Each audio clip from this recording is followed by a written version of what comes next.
चलिए आज आपके मैट्रिक स्तरीय जो है, मैट्रिक में आपको ऑर्गेनिक केमिस्ट्री भी पढ़ना है। ऑर्गेनिक केमिस्ट्री को कहते हैं हम लोग कार्बनिक रसायन।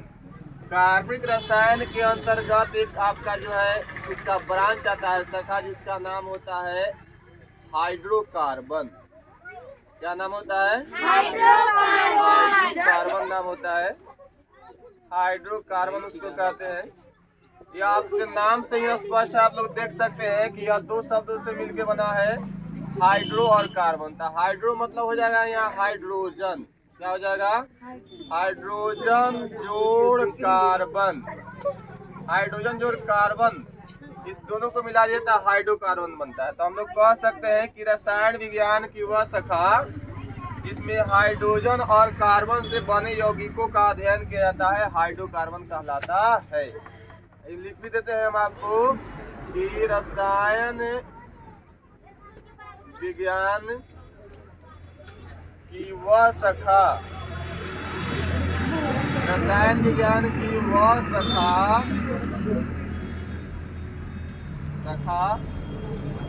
इसके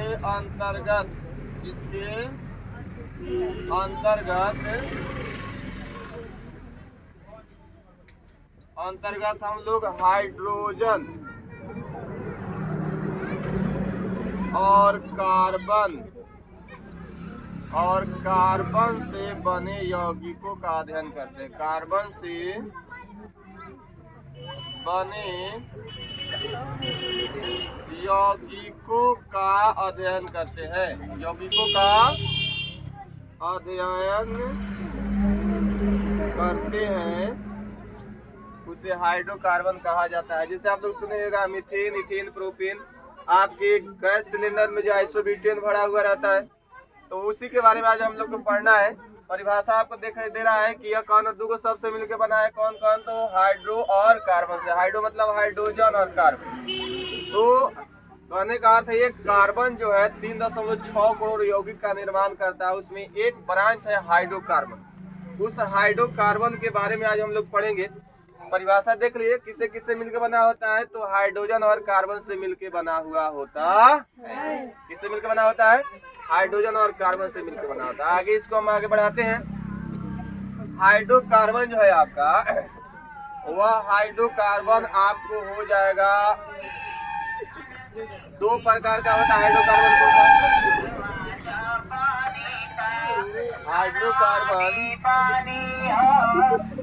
हाइड्रोकार्बन आपको दो प्रकार का होगा।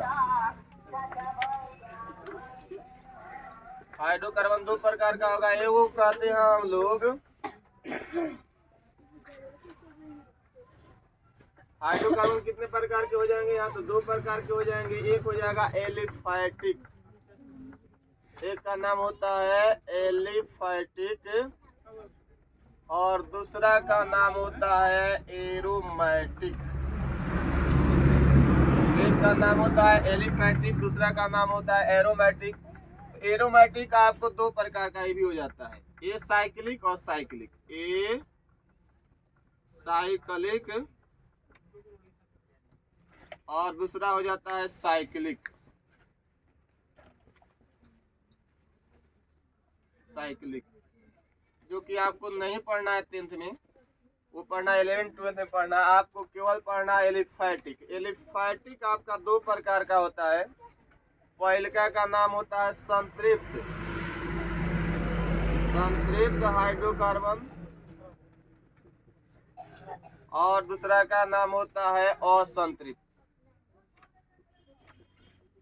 एक का नाम होता है संतृप्त हाइड्रोकार्बन, दूसरा का नाम होता है असंतृप्त हाइड्रोकार्बन। संतृप्त हाइड्रोकार्बन को जो है पैराफिन कहते हैं। पैराफिन कहते हैं। पैराफिन का अर्थ होता है मोम। क्या नाम होता है इसका? तो इसको मोम भी हम लोग कह सकते हैं। मोम से प्राप्त हुआ था। इसके बाद पैराफिन जो होता है उसको हम लोग यहाँ पर कहेंगे संतृप्त हाइड्रोकार्बन। संतृप्त हाइड्रोकार्बन के अंतर्गत आता है, उसका नाम होता है एल्केन। नाम होता है एल्केन। असंतृप्त हाइड्रोकार्बन आपको दो प्रकार का हो जाएगा, एक का नाम होता है एल्केन, दूसरे का नाम होता है एल्काइन। एल्केन ऐसे अंग्रेजी में लिखेंगे हम लोग एल्केन, आई हो जाएगा एल्कीन। उसके बाद एल्काइन का ऐसे लिखते हैं ALKYNE। तो आप देख रहे हैं कि हाइड्रोकार्बन के दो यहाँ पर भाग हो गए, एक हो गया एलिफैटिक, दूसरा हो गया एरोमेटिक। एरोमेटिक के दो भाग एलिसाइक्लिक और साइक्लिक। उसके बाद एलिफैटिक के भी दो भाग होते हैं, संतृप्त हाइड्रोकार्बन और असंतृप्त हाइड्रोकार्बन। संतृप्त में आपका आता है पैराफिन कहिए या मोम कहिए, जिसको हम लोग एल्केन कहते हैं। और संतृप्त हाइड्रोकार्बन दो प्रकार का हो जाता है, एल्कीन और एल्काइन। अब इसको बारी बारी से देखेंगे कि एल्केन क्या होता है, एल्कीन क्या होता है और एल्काइन क्या होता है। ये आपको जो है आगे 11th और 12th में पढ़ना है। तो अभी हम लोग केवल पहले एल्केन के बारे में जानकारी लेते हैं। यहाँ एल्केन के बारे में जानकारी लेंगे।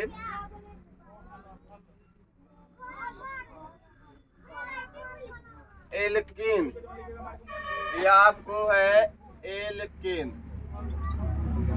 एल्केन क्या होता है, तो वैसे संतृप्त हाइड्रोकार्बन जिनमें कार्बन कार्बन के बीच एकल बंधन पाया जाता है। वैसे संतृप्त हाइड्रोकार्बन जिसमें कार्बन कार्बन के बीच एकल बंधन पाया जाता है, वैसे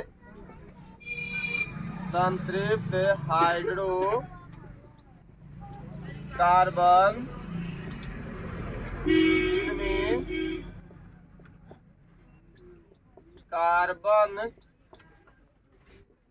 कार्बन के बीच एकल बंधन पाया जाता है, एकल बंधन पाया जाता है, उसे एल्केन कहते हैं। अब एल्केन भी जो है दो प्रकार, दो शब्द से बनकर बना है, एल के और जोड़ अल्केन, ये दो शब्दों से मिलकर बना है। इसको तोड़िएगा तो हो जाएगा अल्क प्लस ANE। अल्क को हम लोग कहते हैं रूट वर्ड, और AN को कहते हैं प्राइमरी सफिक्स, कहते हैं इसको, प्राइमरी सफिक्स कहते हैं। रूट वर्ड को हिंदी में हम लोग बोलते हैं मूल शब्द। और प्राइमरी सफिक्स मतलब प्रत्यय, आपको कहते हैं सब उपसर्ग, आप प्रत्यय आप लोग हिंदी में पढ़े हुए हैं, तो ये प्रत्यय होता है। मतलब प्रत्यय क्या होता है, तो किसी शब्द के जो अंत में लग कर उसके अर्थ को बदलता है उसको प्रत्यय कहते हैं। यहाँ उसी प्रकार के आपका प्रत्यय हो जाएगा। और रूट वर्ड के अंतर्गत जो है RW से सिद्ध करते हैं। RW के अंतर्गत आपको आता है meth, eth, prop, but, pent, hex, hept, oct, non और डेक। मतलब मेथ मतलब 1 होगा, केमिस्ट्री के भाषा में मेथ को 1 कहते हैं, एथ को 2 कहते हैं, प्रोप को 3 कहते हैं, ब्यूट को 4 कहते हैं, पेंट को 5 कहते हैं, हेक्स को 6 कहते हैं, हेप्ट को 7 कहते हैं, ऑक्ट को 8 कहते हैं, नॉन को 9 कहते हैं, और डेक मतलब 10 होता है। उसी प्रकार अगर 11 हो जाता है तो उसको डोडेकेन कहते हैं, अगर 12 होता था डाइडेकेन, 13 हो जाता था ट्राइडेकेन, ऐसे करते करते गिनती पूरा जाता है। तो उतना भी जाने की जरूरत नहीं है, अब इतना ही पर हम लोग रहेंगे। अब हम लोग जानेंगे तो देख लिए कि एल्केन क्या होता है। तो वैसे संतृप्त हाइड्रोकार्बन जिसमें कार्बन कार्बन के बीच एकल बंधन पाया जाए, एकल बंधन कहने का अर्थ है कि सिंगल बॉन्ड पाया जाएगा, तब उसको हम लोग कहते हैं एल्केन कहते हैं। अब आप जानते हैं कि यह एल्केन किसका भाग है, तो हाइड्रोकार्बन का भाग है। हाइड्रोकार्बन मतलब वैसा यौगिक जिसमें हाइड्रोजन और कार्बन ही होगा। पहले हम लोग जानेंगे कि बंधन कैसे बनता है, तब उसके बाद आगे बढ़ेंगे। तो कार्बन के संकेत आप जानते हैं C होता है, कार्बन का संकेत आपका C होता है, कार्बन का संकेत होता है C, और इसकी परमाणु संख्या होता है 6। इलेक्ट्रॉनिक विन्यास लिखेंगे तो 1s2, 2s2 और 2p2 हो जाता है। इसको कक्षा, इसके बाहरी कक्षा में जो है 4 इलेक्ट्रॉन, ऐसे इसको लिख सकते हैं हम लोग 2,4। और एक अष्टक नियम होता है। अष्टक नियम कहता है कि किसी तत्व के बाहरी कक्षा में 8 इलेक्ट्रॉन हो जाते हैं तो वह तत्व अस्थायी हो जाता है, लेकिन हाइड्रोजन जो है ड्यूटेट पूरा करता है। हाइड्रोजन के बाहरी कक्षा में आपको 2 ही इलेक्ट्रॉन हो जाने पर वह अपना अस्थायित्व को प्राप्त कर लेता है। इनर्ट गैस जितने भी हैं वो आपका है helium, neon, krypton, xenon, radon. उसमें हीलियम को छोड़कर बाकी अष्टक पूरा करते हैं। उसी प्रकार जो है कार्बन भी अपना अष्टक पूरा करना चाहेगा। इसके बाहरी कक्षा में 4 इलेक्ट्रॉन होने के एवज में ये अष्टक पूरा नहीं करेगा। अष्टक पूरा करने के लिए 4 इलेक्ट्रॉन इसको और चाहिए। तो वैसी अवस्था में यह जो है क्या करेगा कि कार्बन से जुड़कर अपना, हाइड्रोजन से जुड़कर अपना बंधन पूरा करेगा। तो इसके एवज में जो है जब जब ये हाइड्रोजन से जुड़ेगा तब तब यौगिक का निर्माण होगा। तो यहाँ पर हाइड्रोजन के परमाणु संख्या होता है 1। इलेक्ट्रॉनिक विन्यास देखेंगे तो हो जाएगा 1s1 हो जाएगा। अब देखते हैं कि एल्केन बनता कैसे है। तो एल्केन का समान सूत्र होता है। एल्केन का समान सूत्र होता है, इसका जनरल फॉर्मूला होता है समान सूत्र, जिसको कहते हैं हम लोग समान सूत्र CnH2n+2, जहां आपका n जो है परमाणुओं की संख्या हो जाएगी। परमाणुओं की संख्या होगा। अगर n का मान हम लोग यहाँ n का मान लिख देते हैं, यहाँ समान सूत्र लिख देते हैं, समान सूत्र लिख देते हैं। अब n का मान 1 रखा जाएगा तो इसमें मिलेगा आपको CnH2n+2। तीर का निशान दे दिया जाए तो C1 और 2 गुना 2 +2। CnH2n+2 होता है। n का मान अगर 1 रखेंगे तो यहाँ 1 न हो जाएगा, यहाँ 2 गुना 1 रखेंगे क्योंकि यहाँ n है तो n की जगह पे 1 रखना है। तो 2 गुना 1 +2 इसका फॉर्मूला बनेगा आपको CH 2 कम 2 +2 बराबर 4। 1 नहीं लिखा जाता है। उसी प्रकार अगर n का मान हम लोग 2 रख देते हैं, n का मान 2 रखेंगे तो फॉर्मूला फिर आएगा आपको CnH2n+2। इसको ऐसे हम लोग लिख सकते हैं, n के जगह पर 2 रखना है तो 2 गुना n का मान 2 हो गया +2 हो जाएगा आपको C2 2 दूना 4 +2 बराबर 6 हो जाता है। n का मान अगर रख दिया जाए 3 रख दिया जाए तो हो जाएगा CnH2n+2 हो जाएगा।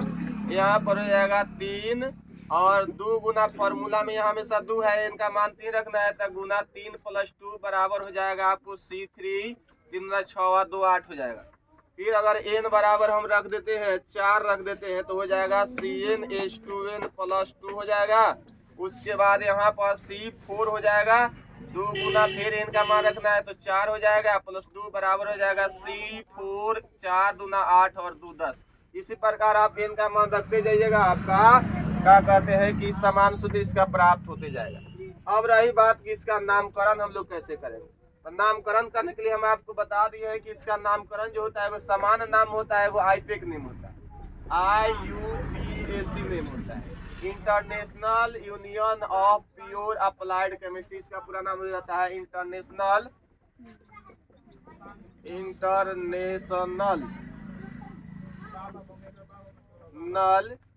Union of pure applied chemistry.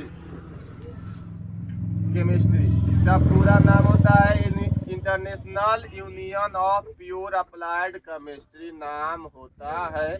इसके अंतर्गत अगर इसका नामकरण किया जाए तो नामकरण करने के लिए इसका फॉर्मूला भी आपको बताए हैं कि इसका नामकरण का फॉर्मूला होता है RW+ANE या RW+ मतलब रूट वर्ड RW+ क्या हो गया आपको प्राइमरी सफिक्स PS।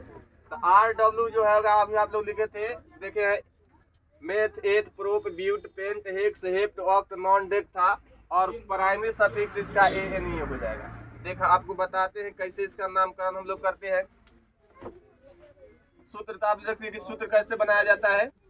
सूत्र बन गया और इसका IUPAC नेम कैसे लिखा जाता है उसको देख लेते हैं हम लोग। तो IUPAC नेम लिखने के लिए जो होता है इसका एक फॉर्मूला आपको हम बताएं RW+PS।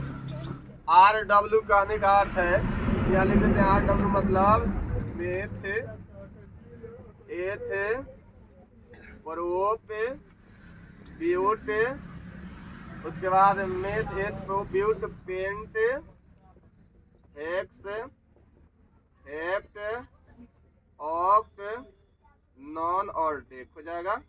मतलब एक के लिए मेथ, दो के लिए ये, तीन के लिए प्रोप, चार के लिए ब्यूट, पांच के लिए पेंट, छह के लिए हेक, सात के लिए हेप, आठ के लिए ऑक्ट, नौ के लिए नौ और 10 के लिए।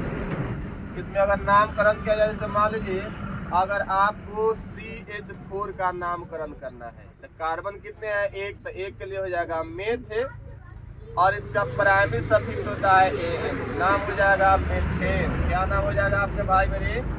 नाम हो जाएगा मेथेन। उसी प्रकार अगर आप C2H6 का नामकरण करना चाहते हैं तो दो गो कार्बन ला होता है एथ, तो एथ प्लस ANE बराबर हो जाएगा एथेन। क्या नाम हो जाएगा?